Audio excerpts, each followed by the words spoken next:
हाय बच्चों, आज हम लोग डिस्कस करने जा रहे हैं शंट मोटर की। हम लोगों ने 3 टाइप के मोटर के डायग्राम को समझा था। आज स्पेसिफिक शंट मोटर के बारे में हम लोग जानेंगे कि शंट मोटर होता क्या है। ठीक है, इसका वोल्टेज इक्वेशन क्या होता है, इसका करंट इक्वेशन क्या आएगा, इसका पावर इक्वेशन क्या होगा, तो सारा हम लोग डिस्कशन करने जा रहे हैं इस वीडियो में।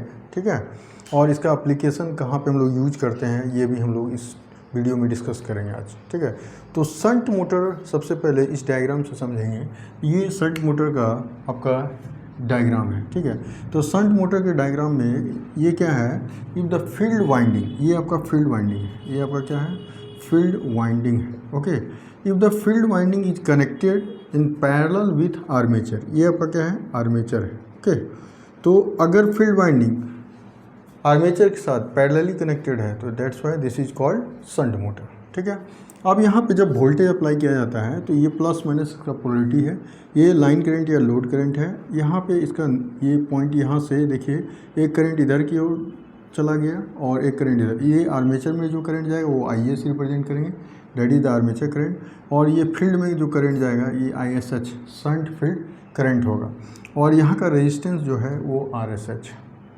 ओके, तो फ्रॉम दिस डायग्राम से ये शंट मोटर जो है, इसके डायग्राम से हम लोगों को 3 इक्वेशन यहाँ से हम लोग फाइंड आउट करेंगे, 3 वैल्यू फाइंड आउट करेंगे।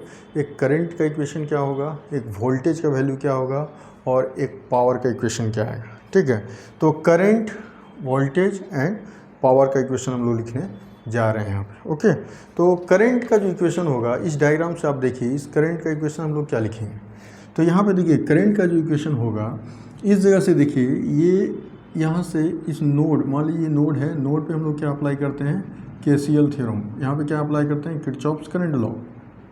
तो किरचॉफ्स करंट लॉ क्या बोलता है, टोटल जो इनकमिंग करंट होता है वो टोटल आउटगोइंग करंट के बराबर होता है।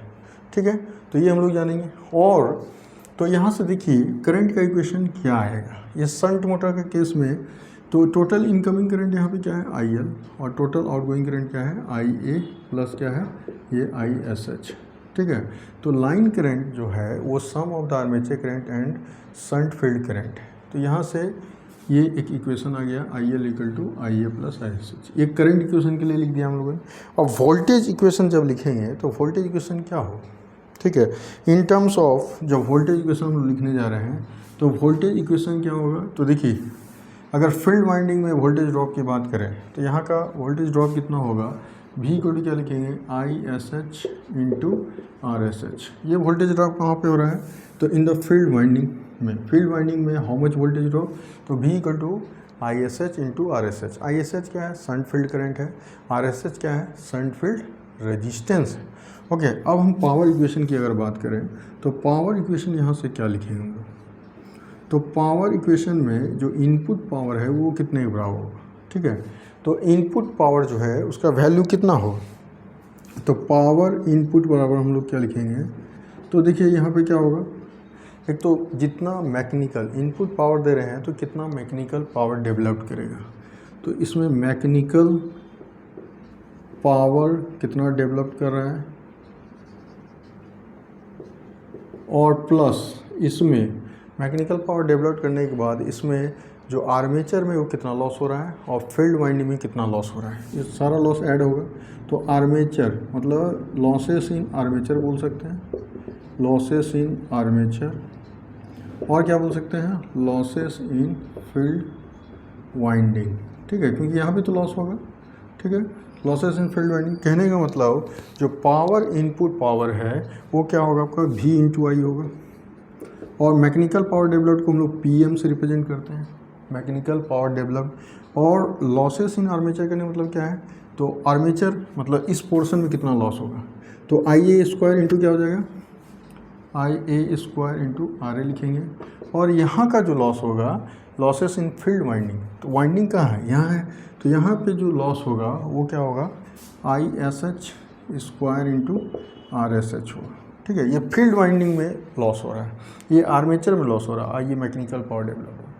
तो यहाँ पे देखिए कि V इंटू I तो रहा है और ये PM। अब इस जगह पे हम क्या करते हैं, IA स्क्वायर RA तो लिखेंगे ही, और इसको अरेंज कर लेते हैं, इसको हम ब्रेक कर देते हैं, इसको ISH इंटू RSH और इनटू फिर से मतलब ISH को 2 बार लिख दिया, तो इससे क्या होगा, ये जो होगा आपका V हो जाएगा, तो VSH लिख सकते हैं इसको, ठीक है। तो आपका यहाँ से इक्वेशन क्या फॉर्म करने वाला है, तो VI तो यहाँ हुआ ये PM plus IA square RA plus क्या हो जाएगा V, अभी मैंने बताया ISH इंटू RSH क्या होता है, ये V होता है, तो ये हो गया आपका ISH। ओके, तो इस जगह से देखिए, इस जगह से आपका अगर हम इस टर्म को इधर ले आएंगे, तो यहाँ मैं इसको इस जगह डिस्कस कर देता हूँ, ये पॉइंट को मैं इस जगह डिस्कस कर रहा हूँ यहाँ के बाद से। तो VI और इधर कितना हो गया, VISH हो गया, और इधर क्या बचा, that is the PM plus IA square RA हो गया।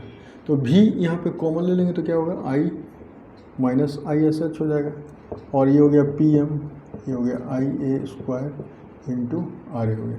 तो I माइनस ISH कहाँ से आएगा, तो I इसी को I बोल रहे थे ना, IL ही I था, यहाँ जो लोड करंट था, जो लाइन करंट था वही I है। तो यहाँ से इसका अगर इक्वेशन लिखा जाए तो ये देखिए I माइनस ISH यहाँ से क्या आएगा, यहाँ से देखिए IL मतलब इस जगह से IL को ही I बोल रहे हैं, तो I माइनस क्या हो गया ISH बराबर क्या बोलेंगे कि IA के बराबर हो जाएगा, मतलब यहाँ पे V इंटू क्या हो गया IA, और यहाँ पे आपका हो गया, इसको इधर ले आइए तो IA स्क्वायर इंटू RA बराबर क्या हो जाएगा PM। तो PM फाइनली कितना हो गया V को, यहाँ पे IA आप कॉमन ले लो, ठीक है, तो क्या बचेगा इसमें V, और इसमें क्या बचेगा, this is IA into RA। तो PM बराबर फाइनली क्या हो गया IA इंटू, ये क्या होता है बैक EMF इक्वेशन, जिसको EB से रिप्रेजेंट करते हैं।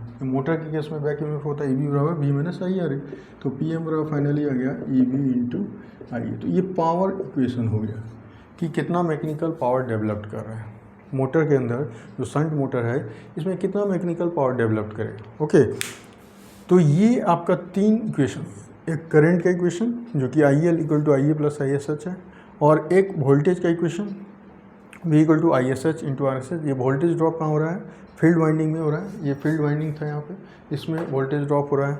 और आपका ये पावर इक्वेशन जो है वो PM बराबर मैकेनिकल पावर डेवलप्ड, जो फाइनली रिजल्ट आ रहा है EB into IE। EB is the back EMF of the motor, DC motor जो है, ठीक है।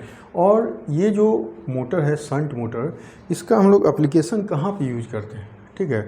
तो इसका एप्लीकेशन हम लोग centrifugal pump, lathe machine, weaving machine में यूज करते हैं, फिर आप ब्लोअर्स में यूज करते हैं, ठीक है। तो इन बहुत सारे जगह पे इसको यूटिलाइज़ किया जाता है, जैसे कन्वेयर्स में, स्पिनिंग मशीन्स में इसको यूटिलाइज करते हैं, ठीक है। तो there are different many applications of shunt motor, ठीक है। तो ये आपका शंट मोटर का पूरा एक एक्सप्लेनेशन हो गया। इसमें भी और भी टर्म है, जैसे और भी टर्म क्या है, तो इसको मैं यहाँ पे कुछ इंपॉर्टेंट प्रॉपर्टीज हमें बता देता हूँ शंट मोटर के बारे में। जो प्रॉपर्टीज है शंट मोटर में, तो सबसे पहला कि इसमें फ्लक्स का वैल्यू कांस्टेंट रहता है। शंट मोटर के उसमें क्या होता है, फ्लक्स का वैल्यू कांस्टेंट, तो ये चेंज नहीं करता है, जिसके कारण क्या होगा, अगर टॉर्क का रिलेशन लिखा जाए तो टॉर्क डायरेक्टली प्रोपोर्शनल हो जाता है फ्लक्स इंटू आर्मेचर करंट होता है। तो यहाँ तो फ्लक्स कांस्टेंट हो गया, तो T डायरेक्टली प्रोपोर्शनल क्या हो गया IA होगा, मतलब एक टॉर्क वेरी करेगा आर्मेचर करंट के साथ, वो डायरेक्टली प्रोपोर्शनल, ठीक है। तो इस जगह से ये रिलेशन आया। आप इसी रिलेशन को 2 बार अरेंज कर सकते हो, T1/T2 इक्वल टू IA1/I2। ये सारा न्यूमेरिकल में आपको यूटिलाइजेशन होता है, ये जो डेरिवेशन पार्ट है ये न्यूमेरिकल में ज़्यादातर यूज होता है, ठीक है। तो ये शंट मोटर के प्रॉपर्टीज़ के बारे में यहाँ डिस्कस किया गया। अगर इसको स्पीड इक्वेशन में अगर रिप्रेजेंट करें तो स्पीड इक्वेशन क्या होता था, N2/N1 इक्वल टू क्या लिखते हैं EB2/EB1 इंटू क्या लिखते हैं ∅1/∅2। तो यहाँ शंट मोटर में क्या हो जाता है, फ्लक्स यहाँ पे कांस्टेंट हो जाता है, फ्लक्स कांस्टेंट होगा दोनों सेम हो जाएगा, इट कैंसिल आउट हो जाएगा। तो N2/N1 इक्वल टू क्या हो जाता है EB2/EB1, ओके। और you know N2/N1 equal to क्या लिख सकते हैं V माइनस, इसको लिख सकते हैं IA2 इंटू RA, और इसको लिख सकते हैं V minus IA1 into RA। यहाँ पे फ्लक्स कांस्टेंट हो गया।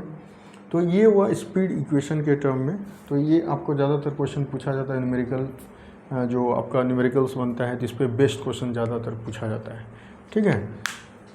तो ये शंट मोटर का पूरा आपका एक्सप्लेनेशन हो गया। तो this is called shunt motor explanation, okay. Thank you.